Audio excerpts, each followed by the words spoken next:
Hey guys, welcome back. On today's video, we're going to look at the offensive line grades and some All-22 film from preseason week 3 of the Dolphins versus the Buccaneers. Before we get into the players who did grade out for this game, we got to look at a couple that came up as DNQs, did not qualify.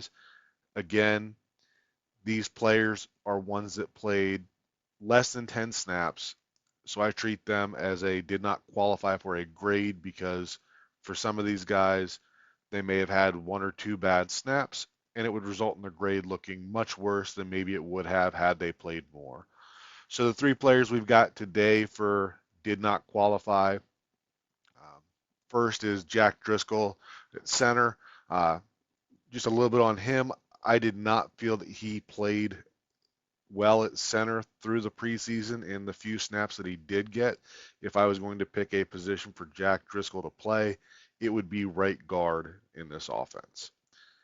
Another player that did not qualify from this week's game was Ryan Hayes, and he just had limited snaps at right tackle. Driscoll started at center, and then after the first or second drive, moved over to right tackle to replace Hayes, and Hayes just didn't play enough snaps to qualify. And then the third did not qualify would be Bayron Matos, and he had two separate appearances, but his total snaps were only 8 in the game. So again, this was another player that did not qualify. As we move into the players that did qualify for grades, first let's take a look at the overall grade of a 7.33 for this week. And we are going to start from the lowest graded player and work through to the highest graded player of this week. The way that they will display on the graphic here is going to be the order that they appeared in the game. With that said, our lowest graded player of the week this week was Chasen Hines, who came in at a 6.17, and that was on a total of 49 snaps. In last week's game, Hines only had limited snaps and really seemed like they were trying to protect him with him just coming back onto the roster. In this game, they kind of expanded his role, and he kind of showed why he was cut in the first place and why he's not a great fit in this offense. The play here that we're going to look at is going to be an outside zone to the left, and you can see that he gets a little bit of help from Paul, and he needs to really be able to get his hat to the play side of this defender and seal him off. And as you can see here, that doesn't happen. He doesn't get all the way across that defender. He's not able to get that outside leverage, and the defender is able to shed the block and get into the backfield. And another one here for Hines at left guard. So this is going to be a pass play, and we're going to get a stunt up front. His tackle is going to slant to the outside. Linebacker is going to come to the inside. And you can see that Hines is very late reacting to that. Thankfully, Thompson gets the ball out, but that still reflects as a 0 grade in my grading.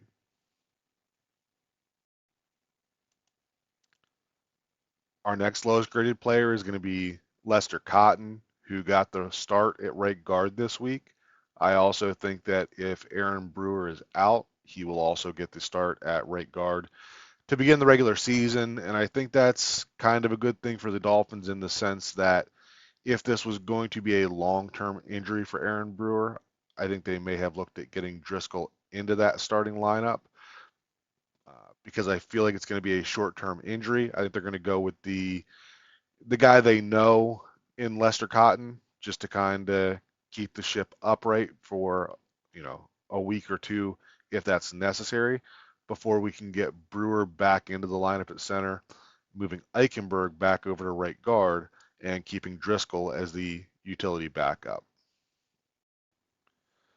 Looking at the All-22 for Lester Cotton, so this is going to be the play that has been shared a lot, and this is the one where Vita Vea drives Jack Driscoll back into the backfield.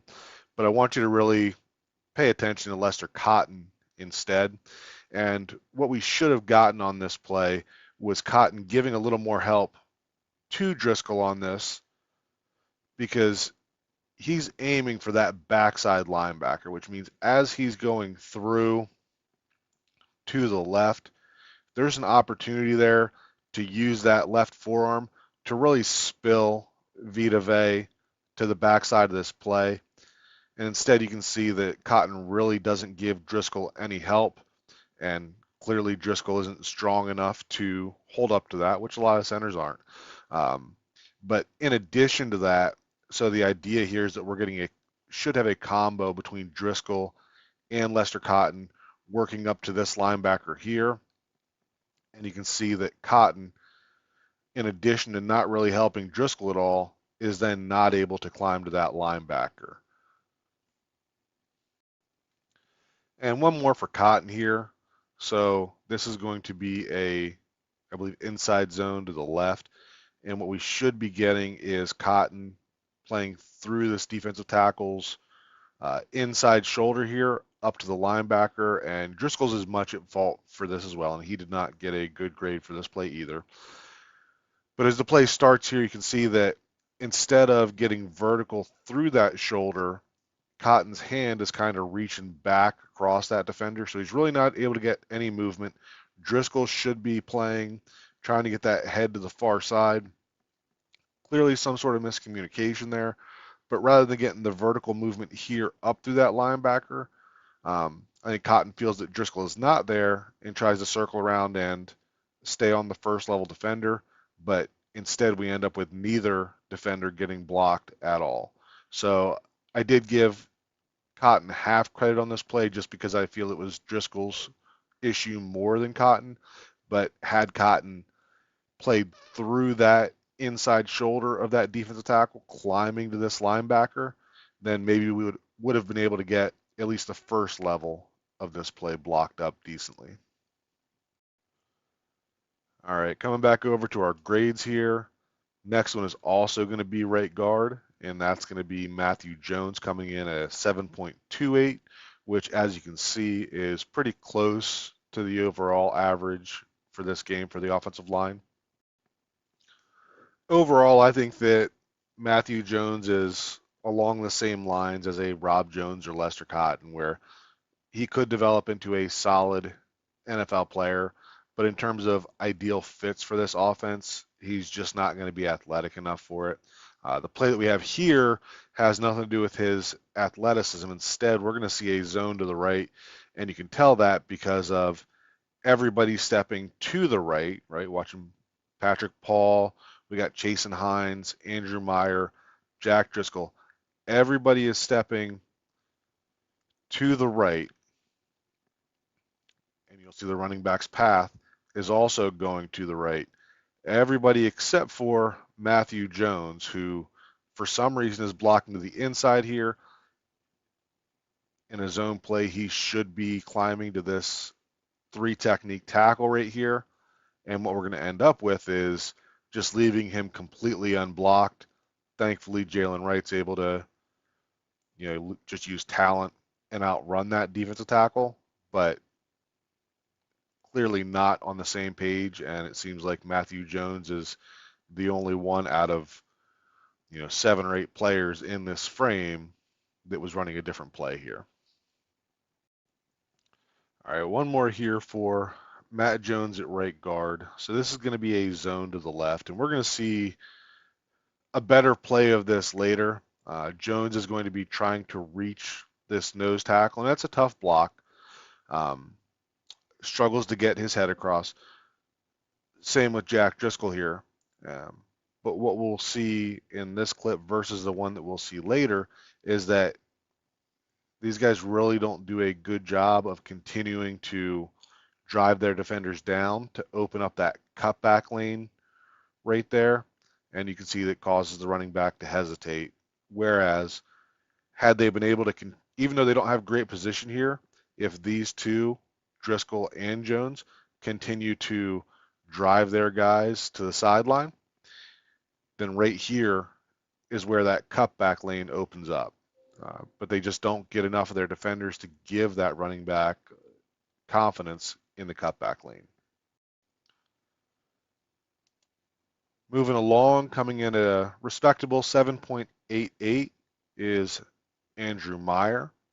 He's done a good job in this preseason, and I wouldn't be surprised to see him sticking on the 53 as the backup center until Aaron Brewer is able to return. But after that, we're probably looking at a practice squad player.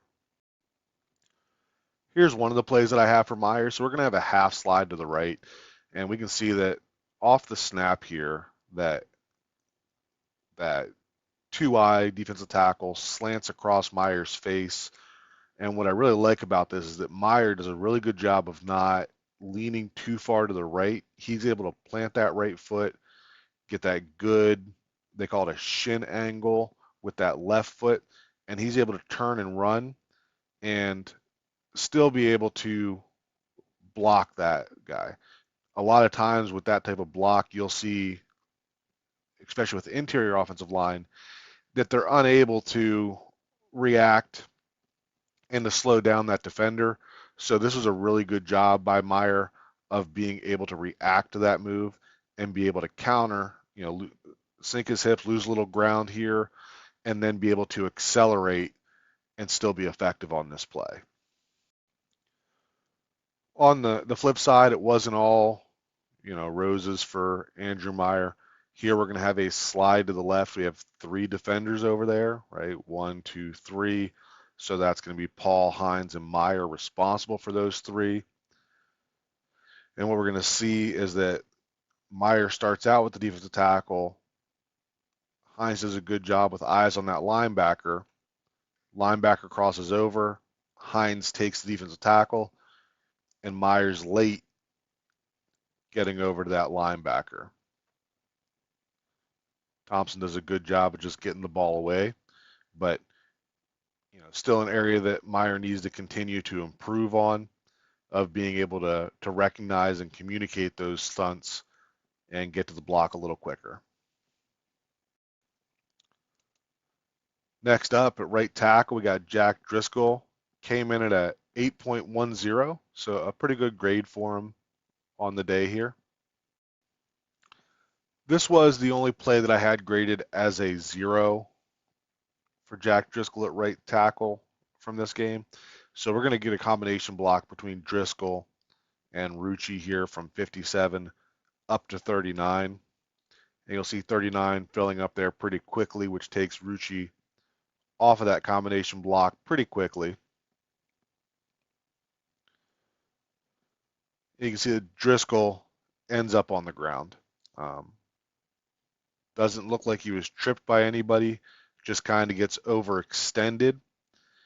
And number 57 is able to use that to pull him down into the ground and then eventually make the play on that.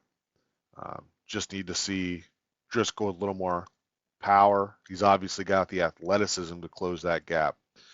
Just needs to play with a little more strength in the hips there to be able to prevent that defensive end from being able to snatch him and pull him into the ground. And here's another outside zone to the right with Driscoll here as the right tackle. And what we're going to see here is that Driscoll does not necessarily get outside leverage on number 58, but if you look at where he starts inside the hash mark here,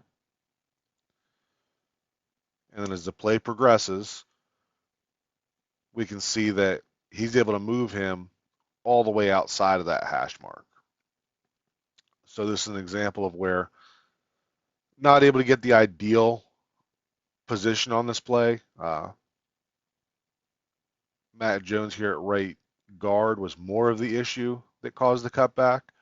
But Driscoll does a good job on this play of creating movement even when they can't get that outside hat placement. And as a result, even Jones on this play obviously don't want guys in the backfield, but being able to seal him from making the play at least gives the back a chance to cut back and make a play. All right, just a couple more left here. Coming in at 8.16 is Patrick Paul. I thought it was really good to see him get as many snaps as he did through the preseason, and saw a lot of good stuff. Obviously, a few things that he still needs to continue to improve on, but overall through this preseason, I felt like Patrick Paul did everything that I expected in terms of, the guy that we have waiting to become our left tackle of the future once Teron Armstead hangs it up, probably after this season. So we've talked about this before, but one of the things that definitely sets Patrick Paul apart from some of the other options that might have been available at tackle is his ability to get out in space for as big as he is. I couldn't imagine being a defensive back and seeing this big of a guy running at you in the open field. And that's what you can see here is that, this defensive back, once he sees that, is retreating before Paul even gets there. And this is something that is required by the tackles in this offense. This is something that you can't watch every Sunday and find NFL offensive tackles that can pull and get into space like this. And, the Dolphins have 3 of them in Teron Armstead, Austin Jackson, and now Patrick Paul. And then I told you earlier in the video that we were going to see a play that was kind of the opposite of what we saw from Matt Jones and Jack Driscoll earlier in terms of backside blocking on these zone plays. This is also a play that we already reviewed as a good one for Jack Driscoll. But this time I want you to really pay attention to Patrick Paul on the backside here. And as you can see, the idea here, and I think that Chasen Hines goes to the wrong linebacker. I think that the 2 of them should be comboing up to number 53 here. But you can see that Hines is really reaching to go front side. Paul is coming down to try to take over that block. Because of the way that defensive tackle reacts, Paul is not able to get his head to the front side. But where we saw before that defender may have ended up about right there, you can see that Paul continues to take him and just wash him the whole way down, which is what opens up that cutback lane. So this is kind of a teach tape in a way of what you'd want to see if you're not able to get that head across and get that front side cutoff. You can still get a good play out of it just by continuing to run your feet and to wash that guy all the way across the formation. I mean, that guy's going from one hash all the way to the other with Paul blocking through him.